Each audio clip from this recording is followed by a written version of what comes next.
Good morning, dear students. In the last video, we completed our chapter 5, that is heat. Now we are starting with part A exercise. Let's start doing part A. Heat is a form of dash. Heat is a form of energy. तो यहाँ हम fill करेंगे energy. Clear? Next हम discuss कर रहे हैं second part A का second part. The range of clinical thermometer is from dash to dash degree Celsius to dash. जो क्लिनिकल थर्मोमीटर है उसकी रेंज कितनी होती है?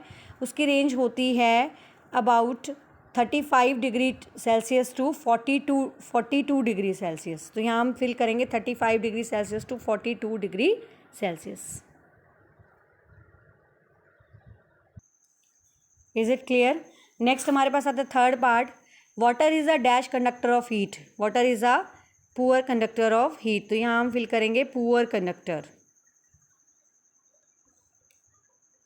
Is it clear to all of you? Next है इसके बाद हमारे पास land and C breeze help to maintain the dash of air. Land और सी ब्रीज क्या करती है? Help to maintain the temperature of air. ये हमारे टेम्परेचर को मेंटेन रखती है. तो नेक्स्ट हम फोर्थ में फिल करेंगे temperature. Is it clear to all of you? Next हमारे पास आता है fifth. Transfer of heat from the sun to earth take place mainly through process of dash. जो ट्रांसफ़र ऑफ हीट होती है सन से अर्थ को, वो कैसे होती है, कैसे होगी? That take place mainly through the process of dash. Sun से अर्थ में जो आती है that take place through the radiation. ज़्यादातर किसके थ्रू होती है? ये रेडिएशन के थ्रू. तो यहाँ हम फिल करेंगे रेडिएशंस. सो ये हो गया हमारा पार्ट ए. नेक्स्ट हम डिस्कस करने वाले हैं पार्ट बी. पार्ट बी का फर्स्ट देखेंगे. Heat can not be produced by doing work. Heat जो है वो काम करने से प्रोड्यूस नहीं करी जा सकती. क्या ये ट्रू है, फॉल्स है? Heat can be produced by doing work. So ये फॉल्स स्टेटमेंट है. तो यहाँ आप फिल करेंगे फॉल्स.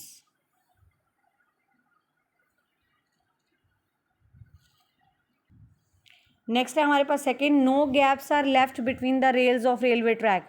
रेलवे ट्रैक के बीच में कोई भी गैप नहीं रखा जाता. ये फॉल्स स्टेटमेंट है क्योंकि गैप रखा जाता है. क्लियर? तो यहाँ हम फिल करेंगे false.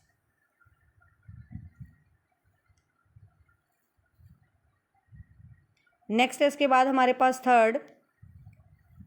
Poor conductor of heat are also good insulator of heat. जो हीट के पुअर कंडक्टर होते हैं वो हीट के गुड इंसुलेटर भी होते हैं. It is a true statement. Next इसके बाद हमारे पास fourth. Ventilator when provided in rooms are located near the roof. Ventilator जो होते हैं वो रूम के अंदर सबसे ऊपर लगाए जाते हैं. एग्जॉस्ट फैन जिसको हम बोलते हैं. Yes, it is a true statement. Next आता है हमारे पास fifth. A material medium is required for transfer of heat by the process of radiation. Radiation को ट्रांसफ़र होने के लिए मटेरियल मीडियम की ज़रूरत होती है.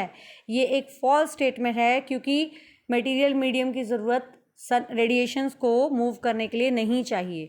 ठीक है? तो यहाँ पे आपके पास क्या आ जाएगा? फॉल्स. नेक्स्ट है हमारे पास tick the correct option. A copper ball at 30 degree Celsius is put in a container. एक कॉपर बॉल को आपने 30 डिग्री सेल्सियस पे कंटेनर में रखा है. Containing water at 30 degree Celsius, जिसमें पानी भी 30 डिग्री सेल्सियस पे रखा है. In this case the heat will get transfer from water to copper ball. Heat copper water से कॉपर बॉल में जाएगी. Heat will get transfer from copper ball to water. Heat जो है वो कॉपर बॉल से वाटर में जाएगी. Heat would flow first from copper ball to water and then from water to copper ball. क्या वो कॉपर बॉल से पहले वाटर में जाएगी, फिर वाटर से कॉपर बॉल में जाएगी. And there will be no transfer of heat between the copper ball and water. तो यहाँ क्या आएगा? यहाँ आएगा लास्ट ऑप्शन हमारे पास कि जो हीट ट्रांसफ़र है वो नहीं होगा कॉपर बॉल और वाटर के बीच में, क्योंकि दोनों ही 30 डिग्री टेम्परेचर पे है. जब टेम्परेचर दोनों का बराबर है so there will be no heat transfer between the copper ball and water. Is it clear to all of you? Next हमारे पास आता है पार्ट सी का question number 2. The reading of laboratory thermometer in the figure shown. जो reading दे रखी है laboratory thermometer की कितनी दी हुई है बताइए ज़रा. देखो 10 से ज़्यादा है. हमने रीडिंग यहाँ फाइंड आउट करनी है. देखो कितने में है. ये 20 से कम है, 1 पॉइंट कम है. तो कितना आ जाएगा इस पर? द टेम्परेचर इज़ टू, मतलब 5 पार्ट्स में हमने इसको डिवाइड किया तो 18 डिग्री सेल्सियस। कितना आ जाएगा?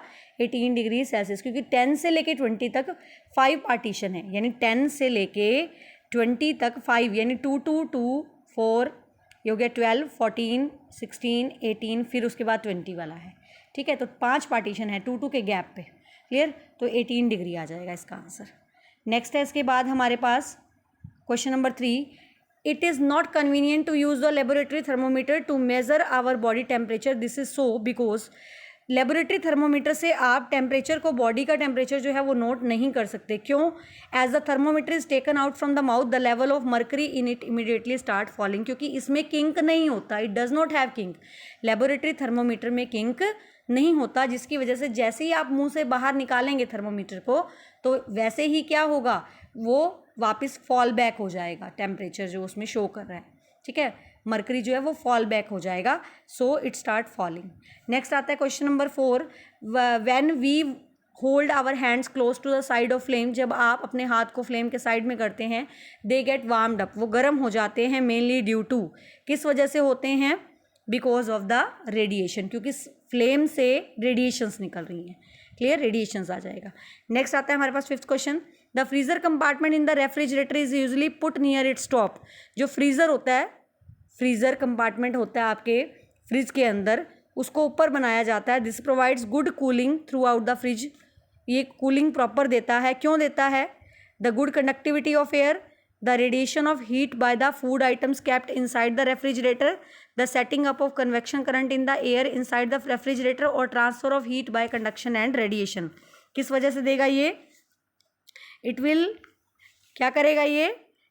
The setting of convection current in the air inside the refrigerator. तो ये आ जाएगा इसका आपका 3rd ऑप्शन आंसर आ जाएगा, क्योंकि इससे फ्रिज के अंदर क्या होता है, ऊपर वाली वॉल में, यहाँ पे वो बनाया जाता है, ये फ्रिज है ना, इस फ्रिज के अंदर ऊपर वाले में वो बना होता है, तो क्या होगा, ऊपर ठंडक है, ठीक है, नीचे से हवा ऊपर जा रही है, ऊपर से नीचे एक कन्वेक्शन करंट मेंटेन कर देता है। So that setting up of convection current in the air inside the refrigerator. तो इसका आंसर आ जाएगा ये, इसका रेडिएशन आया था, ठीक है, और इसका था हमारा ये वाला, और इसका 18 degree. Is it clear to all of you? तो ये इसके साथ ही हमारा पार्ट ABC कंप्लीट हो गया। नेक्स्ट पार्ट D हम करेंगे नेक्स्ट लेक्चर में। Till then have a nice day.